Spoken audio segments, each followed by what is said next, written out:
नमस्कार दोस्तों, कैसे हैं आप लोग। मेरा नाम है हर्षित द्विवेदी। 2 फरवरी 2021 के daily current affairs burning news discussion में आपका स्वागत है। सॉरी दोस्तों, पीपीटी बनाने का समय मेरे को मिल नहीं पाया। 5 इंपॉर्टेंट न्यूज़ आज मेरे को दिखी हैं, तो पांचों न्यूज़ की जो न्यूज़पेपर क्लिपिंग्स है मैं सीधे आपको न्यूज़पेपर क्लिपिंग से समझा दे रहा हूँ। अगर आपको सही लगे तो बताइएगा ये फॉर्मेट आपको कैसे लग रहा है, तो मैं आगे भी इसको अडॉप्ट करने की सोचूंगा।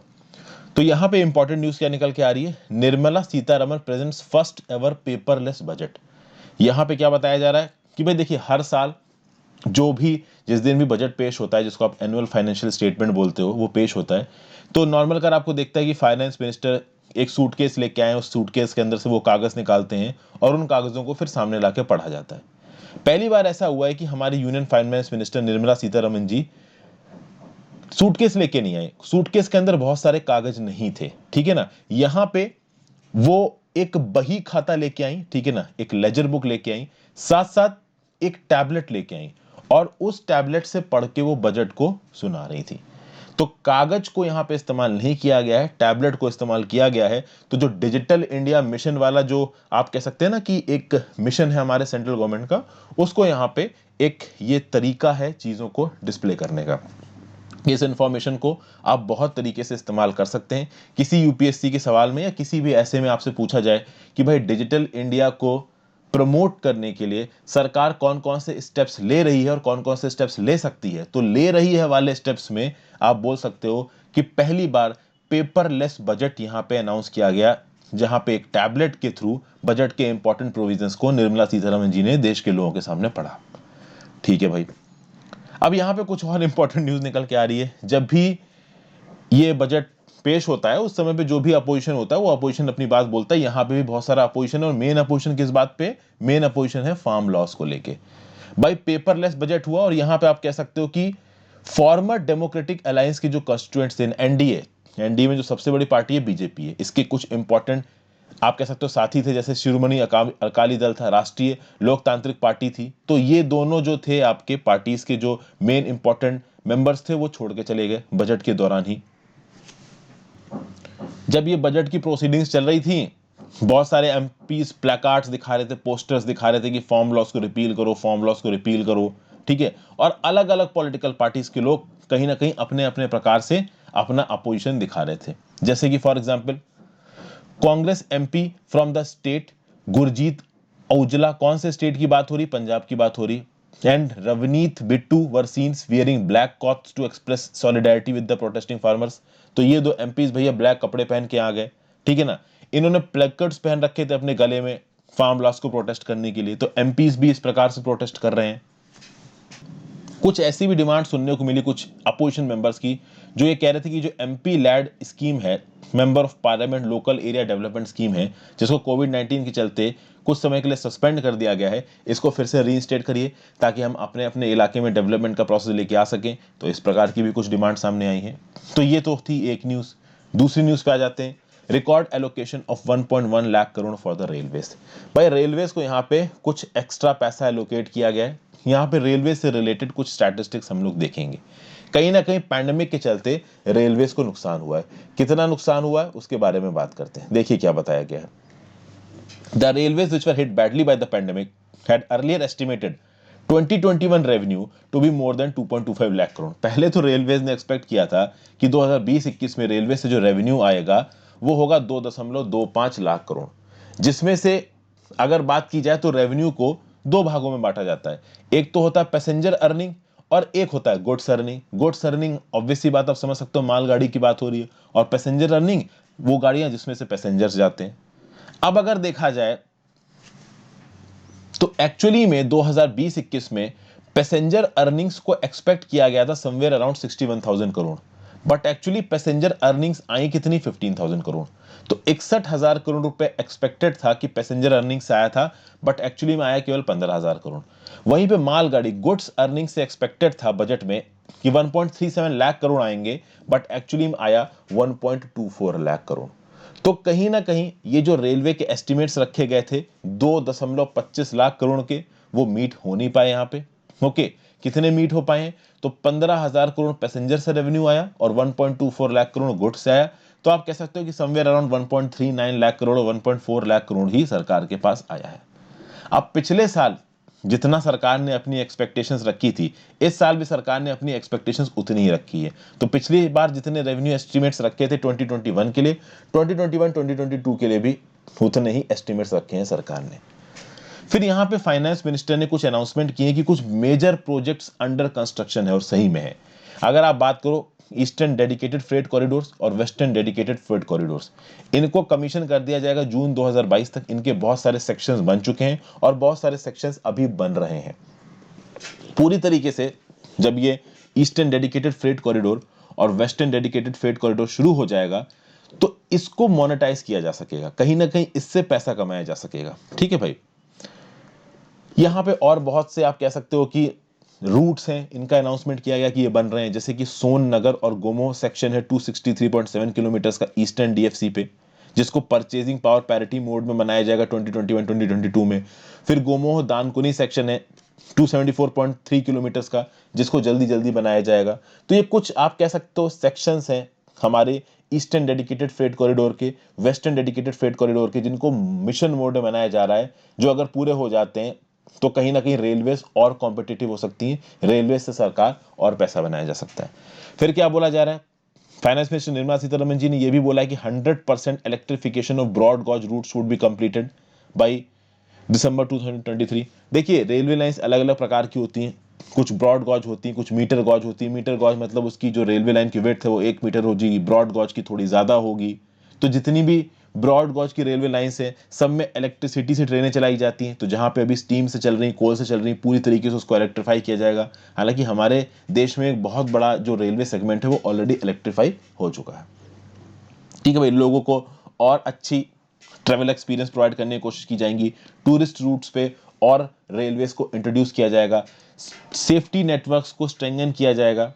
High density network and highly utilised network routes of Indian railways will be provided with an indigenously developed automatic train protection system that eliminates train collision due to human error। तो भाई वो इलाके जहां पे जो ट्रेन के roots हैं बहुत डेंसली ऑपरेट करते हैं, जहां पे बहुत ज्यादा ट्रेन कुछ कुछ मिनट पे निकलती रहती हैं, वहां पे automatic train protection system develop किए जाएंगे कि मान लीजिए किसी एक इंसान से एरर हो भी जाती है तो भी ट्रेन का कॉलिजन ना हो और जान माल का नुकसान ना हो।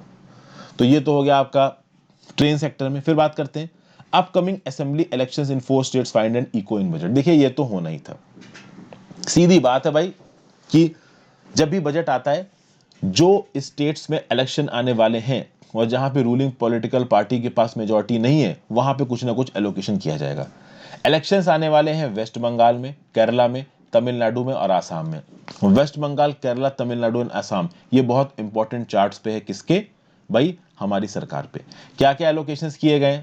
तो भैया केरला में 1100 किलोमीटर ऑफ नेशनल हाईवेज को डेवलप करने के लिए 65,000 करोड़ रुपीस का एलोकेशन किया गया है, जिसमें एक 600 किलोमीटर का सेक्शन बनाया जाएगा मुंबई और कन्याकुमारी को जोड़ने के लिए। फिर एक 25,000 करोड़ का एलोकेशन किया गया है कि भाई वेस्ट बंगाल में हाईवेज बनाए जाएंगे, खासकर कोलकाता और सिलीगुड़ी को जो रोड जोड़ने वाली रोड है काफी टूटी फूटी है, तो उसको बनवाया जाएगा। फिर ये बोला गया कि आसाम में 1300 किलोमीटर से ज्यादा नेशनल हाईवे बनवाए जाएंगे। चेन्नई मेट्रो में न्यू फेजेस लेके आई जाएंगे at the cost of 63,246 crore. फिर चेन्नई में एक सीवीड पार्क बनवाया जाएगा, एक मेजर फिशिंग हार्बर बनवाया जाएगा। ठीक है भाई। तो ये सब बातें यहां पे बोली जा रही है। और कहीं ना कहीं नेशनल हाईवेज बनवाए जाएंगे 1.03 लाख करोड़ के। फिर क्या बोला गया कि वेस्ट बंगाल और आसाम में काम करने वाले जो टी एस्टेट वर्कर्स हैं उनकी मदद के लिए 1,000 करोड़ रुपए का वेलफेयर फंड बनवाया जाएगा। तो ये सब कुछ इंपॉर्टेंट नियम कानून है जो लेके आए गए हैं। किसके लिए? 4 स्टेट्स के रिस्पेक्ट में, वेस्ट बंगाल, केरला, तमिलनाडु और आसाम। जब भी बजट आने वाला होता है, डेवलपमेंटल प्रायोरिटीज उन स्टेट्स में शिफ्ट हो जाती हैं जहां पे इलेक्शंस आने वाले हैं। और वेस्ट बंगाल, केरला और तमिलनाडु ये कुछ ऐसे स्टेट्स हैं, आसाम, जहां पे बीजेपी डेस्परेटली जीतना चाहती है। फिर भाई फार्मर्स के लिए और एमएसपी को लेके भी यहाँ पे कुछ अनाउंसमेंट्स हुई हैं। इनको मैंने कहीं ना कहीं अपने एडिटोरियल में भी डिस्कस किया है। यहाँ पे सरकार हर बार अपनी तारीफ करती है कि भाई देखिए मिनिमम सपोर्ट प्राइस में हमने इतना ज़्यादा फूड सब्सिडी दी 2020-21 में। 2020-21 में ऑब्वियसली बात है फूड सब्सिडीज ज़्यादा दी गई हैं, मनरेगा के अंदर एलोकेशन ज़्यादा हुआ है, तो ये सब सरकार पॉइंट आउट करेगी ही करेगी। ठीक है। फार्म एजिटेशन को लेके भी सरकार ने बहुत ज़्यादा बातें तो नहीं बोली, सीधे सीधे निर्मला सीतारमण जी ने बहुत ज़्यादा बातें तो नहीं बोली हैं। और ऑब्वियसली बात है अपोजिशन भी बहुत हो रहा था, तो फॉर्म बिल के इशू को उठाने में थोड़ा कतराई रही थी सरकार, क्योंकि प्रॉब्लम ज़्यादा हो सकती थी, चीज़ें प्रॉब्लमेटिक हो सकती थी। फिर कहीं ना कहीं अगर बजट मैथ की बात की जाए तो बजट मैथ्स काफ़ी ख़राब हो गई है। 2020-21 के लिए जो फिजिकल डेफिसिट है वो 9.5% पे पहुंच गई है, और ऐसा बोला जा रहा है कि अगले फाइनेंशियल ईयर में 2021-22 में सरकार एक्सपेक्ट कर रही है कि फिजिकल डेफिसिट 6.5% होने वाली है। इनफॉर्मल सेक्टर्स और गिग इकोनॉमी को सपोर्ट करने के लिए सरकार ने ऑलरेडी प्रोग्राम्स चलाए हैं, और कहीं ना कहीं माइग्रेंट्स जो कि एक स्टेट से दूसरी जगह जाके काम करते हैं उनके लिए one nation one ration card scheme को भी बहुत ही ज्यादा फॉर्मल तरीके से सरकार आगे आने वाले समय में इंट्रोड्यूस कर सकती है। ठीक है भाई, तो यूनियन बजट के बाद जो इलेक्टोरल कैलेंडर है इस साल का बहुत तगड़ा है। 4 स्टेट असेंबलीज में इलेक्शन आने वाले हैं, तो सरकार बिल्कुल मिशन मोड में हो सकता है कि इन 4 स्टेट्स के लिए आगे आने वाले समय में कुछ और अनाउंसमेंट किए जाए। फिर एक और इंपॉर्टेंट न्यूज निकल के आ रही है, फार्मर्स की यूनियन ने बोला है कि हम चक्का जाम करेंगे, और ये चक्का जाम कब होगा, तो 6 फरवरी को होगा। तो यहां पे क्या चीज निकल के आ रही है भाई, कहीं ना कहीं ये जो फार्मर लीडर्स हैं उनका ये बोलना है कि जो बजट आया है ये बजट अच्छा नहीं है, इस बजट में फार्मर्स के लिए कम एलोकेशन किया गया है। प्लस फार्मर्स के लीडर का ये बोलना है कि 3 फार्म लॉस जब तक आप लोग पूरी तरीके से रिपील नहीं करेंगे तब तक हम अपने इस कहते हैं एजिटेशन को हम बंद करने वाले नहीं है। और इसके फेवर में यहां पे बलबीर सिंह राजेवाल भारतीय किसान यूनियन इन पंजाब को लीड करते हैं। इनका क्या बोलना है कि भाई नेशन और स्टेट हाईवेज को 6 फरवरी को 3 दिन के लिए जाम करेंगे फार्मर्स प्रोटेस्ट करके, ऐसा यहां पे फार्मर्स ने बोला है। फार्मर्स का ये बोलना है कि सरकार इनडायरेक्ट तरीके से फार्मर्स को दबाने की कोशिश कर रही है। तो जिन जगह पे फार्मर्स प्रोटेस्ट कर रहे हैं वहां पे इंटरनेट सर्विसेज को काट दिया गया है, वहां पे किसी भी प्रकार की पावर सप्लाई नहीं दी जा रही है, वहां पे किसी भी प्रकार की वाटर सप्लाई नहीं दी जा रही है। कैसे ना कैसे करके सरकार हमको दबाने की कोशिश कर रही है, ठीक है ना। हमें प्रॉपर तरीके से एजिटेशन नहीं करने की कोशिश की जा रही है, हमारे साथ प्रॉपर तरीके से निगोशिएशंस नहीं हो रहे हैं, और इसके चलते हम लोग 6 फरवरी को चक्का जाम करेंगे। जब 6 फरवरी को हम लोग बस इतनी उम्मीद कर सकते हैं कि चीज़ें ज़्यादा वायलेंट ना हो जाएं। फिर उन्होंने ये भी बोला है कि जो बजट एलोकेशन है वो भी काफ़ी ख़राब है। यूनियन गवर्नमेंट ने सबसे कम प्रायोरिटी दी है एग्रीकल्चर सेक्टर को। तो पिछले साल बजट में एलोकेशन था, बजट का लगभग 5.1% एलोकेशन था एग्रीकल्चर और लाइट सेक्टर को। इस बजट में केवल 4.3% of the budget is allocated to agriculture and light activities. पिछले साल यानी 2021 में एग्रीकल्चर को जो एलोकेशन था वो था 1.54 लाख करोड़ का। इस साल एग्रीकल्चर को जो एलोकेशन आया है वो 1.48 लाख करोड़ का आया है। तो सरकार साल दर साल एग्रीकल्चर को जो सपोर्ट दे रही है वो सपोर्ट कम होता जा रहा है। तो ये था भाई एक और न्यूज़। और फाइनली न्यूज़ जो कि इंपॉर्टेंट है काफ़ी इंटरनेशनल फील्ड में, military seizes power in Myanmar coup. Army ने स्टेट ऑफ इमरजेंसी को यहाँ पे डिक्लेयर कर दिया है और म्यांमार की मिलिट्री ने ये कूप कर लिया है। यहाँ पे मैं आपको बस बेसिक न्यूज़ बता रहा हूँ, इस टॉपिक को मैं अलग से कवर करूंगा एक इंडिविजुअल वीडियो में। तो म्यांमार की मिलिट्री ने एक कूप कर दिया। डेमोक्रेटिक इलेक्टेड गवर्नमेंट थी ना, नोबेल लॉरिएट ऑंग सैन सू क्यी की, इसको हटा दिया गया है। कहीं ना कहीं म्यांमार में बहुत लंबे समय से ये जो सिविलियन गवर्नमेंट और जो इनकी मिलिट्री थी इनके बीच में काफी टसल सा चल रहा था। आप समझिए, इंडिया में अगर नरेंद्र मोदी अब भाई आर्मी चीफ को कुछ बोले और आर्मी चीफ मानने से ही मना कर दे तो कैसा हो जाएगा, क्या हालात हो जाएगी। मिलिट्री बहुत ताकतवर होती है, ठीक है ना। तो अगर हमारे देश के सारे मिलिट्री पर्सनल्स केवल मिलिट्री कमांडर के पीछे खड़े हो जाएं तो सरकार की क्या ही ताकत बचेगी। कुछ ऐसा ही हो रहा है आपको म्यांमार में।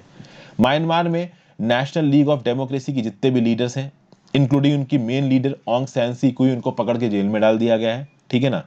और ऐसा किया क्यों गया है, ऐसा किया इसलिए गया है कि आर्मी ये बोल रही इलेक्शन फ्रॉड हुआ है। एक्चुअली में बात ये हो रही है कि जो सिविलियन लीडरशिप है ना, वो सिविलियन लीडरशिप मिलिट्री के हिसाब से चलना नहीं चाहती, और कहीं ना कहीं सिविलियन लीडरशिप ये चाहती है कि मिलिट्री जो सिविलियन लीडरशिप बोलेगी वो करेगी, क्योंकि सिविलियन लीडरशिप लोगों के द्वारा इलेक्ट होकर आई है। मिलिट्री बोल रही है हम तो हमेशा से राज कर रहे थे, तुम कौन। तो यहां पे जो मिलिट्री चीफ है म्यांमार के मिंग ऑंग हलांग, उन्होंने इलेक्शन फ्रॉड बोलते हुए कूप कर दिया म्यांमार में, ठीक है भाई। और ये जब कूप किया गया उसके बाद जितने भी इंपॉर्टेंट लीडर थे नेशनल लीग फॉर डेमोक्रेसी, उनको उठा के डाल दिया गया जेल में। जो कैपिटल है नेपी दौ और जो उनका मेन कॉमर्शियल सेंटर है यंगून, वहां के सारे इंटरनेट कनेक्शंस, टीवी कनेक्शंस काट दिए गए हैं। बहुत सारे वेस्टर्न मार्केट्स में जो मीडिया चैनल्स है वो पता ही नहीं चल पा रहा है कि वहां पे हो क्या रहा है। यंगून और म्यांमार के जो मेन हिस्से हैं वहां पे लोग जल्दी जल्दी मॉल्स में पहुंच गए, एटीएम से पहुंच गए ताकि पैसा निकाल लें, अपनी सप्लाईज को भर लें। इंटरनेट लाइंस को काट दिया गया है और यहाँ पे काफी प्रॉब्लमेटिक चीजें हो रही, मतलब कि एक डेमोक्रेटिक डेमोक्रेटिकली इलेक्टेड सरकार को उठा के आपने कूप कर दिया और आर्मी ने यहां कब्जा कर लिया। ये एक प्रॉब्लमेटिक चीज है। कहने का मतलब है कि जो डेमोक्रेसी थी ये काफी फ्लॉड थी। अभी हार्डली 7 से 10 साल हुए हैं, लगभग 10 साल हुए म्यांमार में डेमोक्रेसी आए हुए और तुरंत कूप हो गया। तो कहीं ना कहीं ऑब्वियस सी बात है, मिलिट्री अपनी पावर छोड़ने को तैयार नहीं, और ये अंडरस्टैंडेबल भी है। जिसके हाथ में ताकत होती है वो कभी भी अपनी ताकत छोड़ने को तैयार नहीं होता है। ऑंग सू सी की जो पार्टी थी नेशनल लीग फॉर डेमोक्रेसी, इसको 83% वोट्स मिले थे और एब्सोल्यूट मेजॉरिटी से जीती थी। कहीं ना कहीं इंटरनेशनल मीडिया ऑंग सैन सू की को क्रिटिसाइज भी करती थी कि ये अपनी मिलिट्री लीडरशिप को कहीं ना कहीं प्रोटेक्ट करती हैं। ओके, रोहिंग्यास के इशू को लेके ऑंग सैन सी कुई कई बार अपनी मिलिट्री को डिफेंड करती हुई नजर आई थी। तो ऑंग सैन सी कुई के ऊपर वेस्टर्न मीडिया और वेस्टर्न एक्सपर्ट्स ये इल्जाम लगाते थे कि ये मिलिट्री के फेवर में बोलती हैं, और मिलिट्री के अगेंस्ट बोला तो देखिए क्या हो गया। एक लीडर को बहुत सारे फैसेट्स देखने पड़ते हैं, यहां पे मिलिट्री ने सीधे सीधे पकड़ के कूप कर दिया। ठीक है भाई, आर्मी ने यहां पे एक स्टेटमेंट जारी किया है कि अभी के लिए पावर आर्मी के पास रहेगी। एक फ्री और फेयर इलेक्शन फिर से कराए जाएंगे और उस फ्री और फेयर इलेक्शन में जो जीतेगा उसको पावर ट्रांसफर कर दी जाएगी। लेकिन ये फ्री और फेयर इलेक्शन कब कराए जाएंगे इसके बारे में आर्मी ने अभी भी कोई स्टेटमेंट म्यांमार में नहीं दिया है। तो this is a very problematic thing. यहां पे कौन क्या कर सकता है? देखिए, यहां पे कोई इंटरनेशनल प्लेयर कुछ नहीं कर सकता है। अगर यहां कोई कुछ कर सकता है तो वो म्यांमार के लोग कर सकते हैं। यहां पे म्यांमार के लोगों को सड़कों पे उतर के डेमोक्रेसी को इंश्योर करना पड़ेगा, नहीं तो वो मिलिट्री की डिक्टेटरशिप के अंदर ही रहेंगे। This is as simple as that. जैसे चाइना में लोग जब तक दबे बैठे हैं तब तक वो कम्युनिस्ट पार्टी ऑफ चाइना की डिक्टेटरशिप के अंदर ही रहेंगे। जब तक लोग सड़कों पर नहीं उतरेंगे तब तक कुछ नहीं होने वाला है। इसके ऊपर मैं एक अलग से वीडियो आपके लिए लेके आऊंगा। तो ये थी आज का daily current affairs discussion. Video पे लाइक का बटन आई होप आप तक आपने दबाई दिया होगा। नहीं दबाया दोस्तों प्लीज दबा दीजिए। कमेंट करके वीडियो का एंगेजमेंट बढ़ा दीजिए। आपके लिए सारी वीडियोस में फ्री ऑफ कॉस्ट लेके आ रहा हूं, तो आप ज्वाइन बटन दबा के चैनल के मेंबर ही बन सकते हैं, हेल्प कर सकते हैं। इंस्टाग्राम पे फॉलो कर लीजिए, आपकी जेन्युइन नोट्स जवाब दूंगा। टेलीग्राम ग्रुप ज्वाइन कर लीजिए, वहां पे आपको इस पर्टिकुलर लेक्चर की पीडीएफ भी, मतलब इस पर्टिकुलर लेक्चर की पीडीएफ तो क्या ही, ये 5 मैंने आपको आर्टिकल्स दिखा दिए, आप देख लीजिए। बाद में पीडीएफ में अवेलेबल करवा दूंगा कल की। Okay, so thank you for watching friends, have a great day. ध्यान रखिए अपना और पढ़ते रहिए। Goodbye. अच्छा, ये जो नया फॉर्मेट है अगर आपको ये पसंद आ रहा हो तो मुझे जरूर बताइए, मैं इस प्रकार के फॉर्मेट को भी इनकॉर्पोरेट करने की कोशिश करूंगा अपने वीडियोस में। गुड।